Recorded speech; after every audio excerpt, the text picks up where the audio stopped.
Hello guys, नमस्कार। मैं मनीष नेगी स्वागत करता हूँ आज की वीडियो में। तो मैं लाया एक रियल लाइफ की स्टोरी ऑफ द मोटिवेशन के साथ लाया हूँ एक रियल स्टोरी।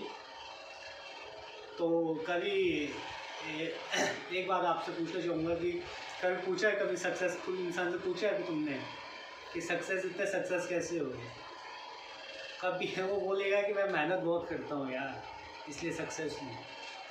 वही एक जो टॉप करता है ना, टॉपर होता है, उससे पूछना कभी कि यार आप टॉप कैसे करते हो, तो एक बात बोलेगा कि मैं पढ़ाई बहुत करता हूँ।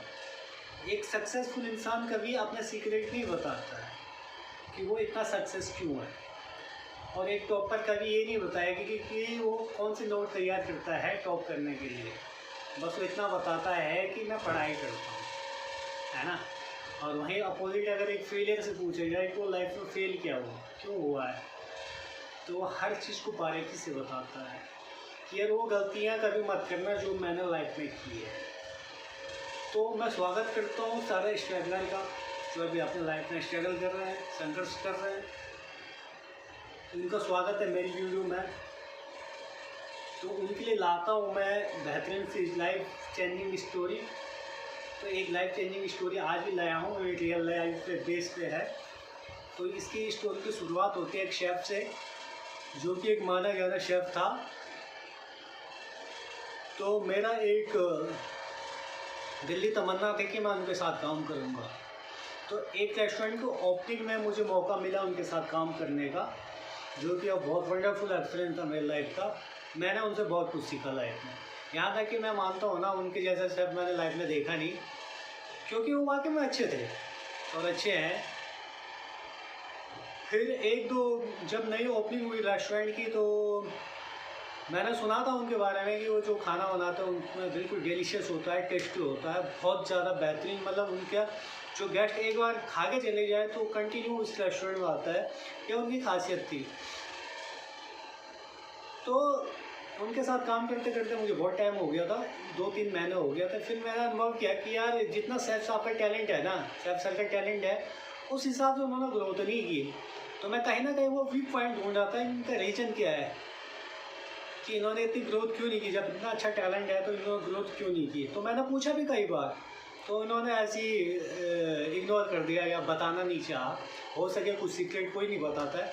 तो 1-2 महीने तो उन्होंने अच्छा काम किया। फिर 1-2 महीने बाद वो माइनस पॉइंट मेरी पकड़ में आ गया कि उनको थोड़ा नशे की आदत थी। आदत ऐसी कि बहुत गंभीर समस्या, जिसको बोलते हैं कि बहुत ज़्यादा पीते थे, बहुत ज़्यादा। तो 1-2 महीना तक तो उन्होंने छुपा के रखा था वो एडिक्शन को, लेकिन एक दिन वो बहुत ज़्यादा ही हाईलाइट हो गया। तो वो चलता रहा, मतलब 2-3 महीने तो बॉन्डिंग बनाने में लगता है किसी के साथ। तो एक दिन क्या हुआ कि उनके फेस पे कुछ खरोंचें लगी हुई थी। तो मैंने उनको पूछा, शेफ़ साहब ये खरोंचें कैसे लगी हुई है? तो बोला मेरा बच्चा छोटा आया, उसने नाखून मार दिया। तो मैंने इग्नोर कर दिया ये चीज़। मैंने कहा यार चलो होता रहता, बच्चे होगा मार लेते होंगे। लेकिन फिर मुझे पता चला कि रात को उनकी लड़ाई हुई थी अपनी मिसेज के साथ, जो निशान शायद उनके थे। वो बात मुझे हिट कर गई, मेरे दिल को लग गई यार ऐसा तो नहीं होना चाहिए, कुछ भी हो इस हद तक तो नहीं जाना चाहिए मैटर। मेरी उनके साथ बहुत अच्छी बॉन्डिंग हो गई थी। तो मैंने कहा आज शेफ़ साहब को थोड़ा अपने कमरे में ले जाता हूँ। तो शेफ़ साहब मॉर्निंग की ड्यूटी आ गए थे। तो मैंने कहा शेफ़ सर चलो आज चलते हैं, मेरे कमरे में चलते हैं रेस्ट करने के लिए। उनका तो फैमिली में प्रॉब्लम चल रहा था, और मेरे साथ आ गए रूम में। तो ये मौका सही था उनसे पूछने का, उनकी फैमिली के लिए, उनकी हेल्थ के लिए। ये मौका शायद एक्यूरेट था। कभी कभी ना हम किसी को बोलते हैं यार कि ये चीज़ें मत करो मत करो मत करो, लेकिन वो मेंटली प्रिपेयर नहीं होता उस चीज़ को करने के लिए या ना करने के लिए। तो हमें राइट टाइम का वेट करना पड़ता है। शायद वो राइट टाइम था उनको, उनका लाइफ को चेंज करने का। तो मैंने वो उनका वीक पॉइंट पकड़ लिया था। तो मैं उनको अपने रूम में ले गया। तो मैं ऐसे ही बोलने लग गया उनको कि क्या बात है। पहले तो उन्होंने छुपाने की कोशिश की, लेकिन उनकी मेरे साथ अच्छी बॉन्डिंग बन गई थी, इसलिए बता दिया कि कल ये बात हुई थी।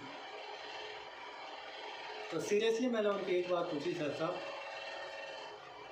कि इतनी मेहनत करते हो आप, सुबह पार्टी में जाते हो, पार्टियों का काम करते हो, बहुत मेहनत करते हो और दिन में 3 बजे ड्यूटी आते हो, रात के 12 बजे घर जाते हो, तो ये सब किसके लिए करते हो? तो बोला कि अपने फ्यूचर के लिए, अपने बच्चों के लिए। तो मैंने कहा जब इतनी मेहनत करने के बाद आप घर जाते हो पी के, तो अपने बच्चों के लिए क्या मैसेज लेके जाते हो? कि आपका बाप एक बेवड़ा है जो आपकी मम्मी के साथ मारपीट करता है। क्या ये शिक्षा लेके जाते हो अपने बच्चों को? एक बच्चे को आपको पैसे से कोई लेना देना नहीं है, उसके एक पापा चाहिए, एक बाप चाहिए जो बिना आए उसके साथ खेले, उसके साथ मौज मस्ती करे, उसके साथ टाइम स्पेंड करे। उसको आपके पैसे से लेना देना है नहीं। शायद ये बात उनके दिल पे लगी। उन्होंने मुझे प्रॉमिस किया, अपने बच्चों की कसम खाई थी कि आज के बाद मैं नशा नहीं करूँगा। शायद तूने मुझे राइट वे बता दिया कि जिनके लिए मैं सारा स्ट्रगल कर रहा हूँ, जिनके लिए मैं मेहनत कर रहा हूँ और उनके लिए कोई मैं राइट मैसेज नहीं लेके जा रहा हूँ, तो मेरा फ़ायदा ही क्या है इतना मेहनत करने का। तो उन्होंने कसम खाई थी कि आज मैं दारू छोड़ दूँगा। फिर मैंने उनके साथ 6-7 महीने काम किए, तो इस बीच उन्होंने कभी दारू नहीं पी। तो उनका कॉन्फिडेंस लेवल बहुत अच्छा हो गया, तो सब चीज़ बढ़िया कर रहे थे। फिर मुझे उनका साथ छोड़ना पड़ा कुछ कारणवश। होटल लाइन में तो जॉब छूटते रहते आते रहते, मैंने उनका साथ छोड़ दिया। फिर वो मुझे 1 साल बाद मिले।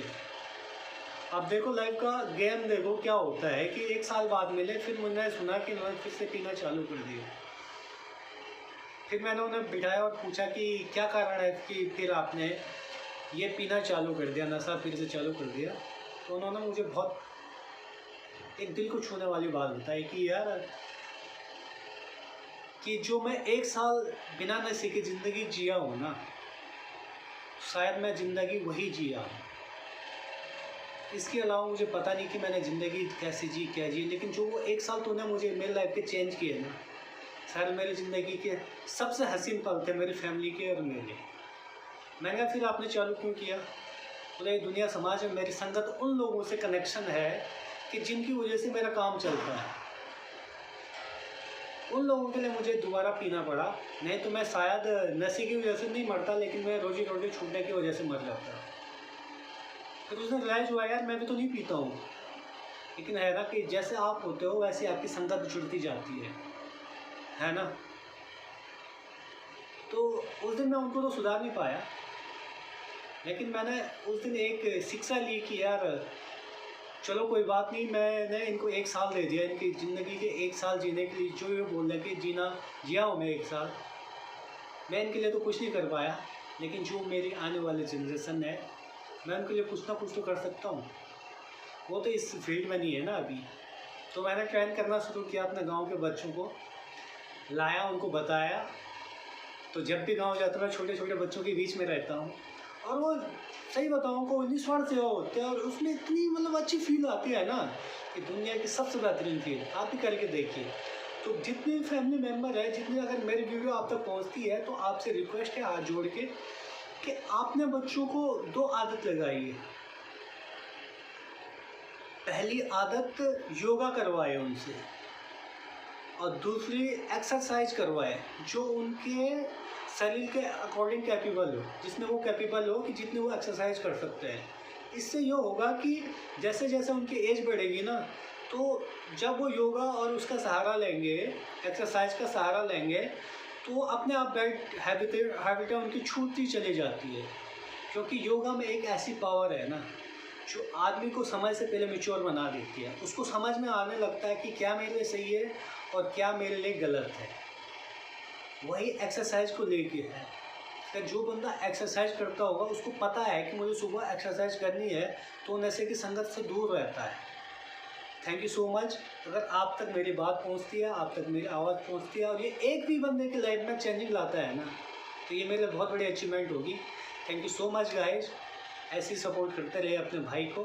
Thank you so much. और प्लीज़ मेरे चैनल को सब्सक्राइब कीजिए, इससे मुझे भी मोटिवेशन मिलेगा। Thank you so much guys, thank you so much.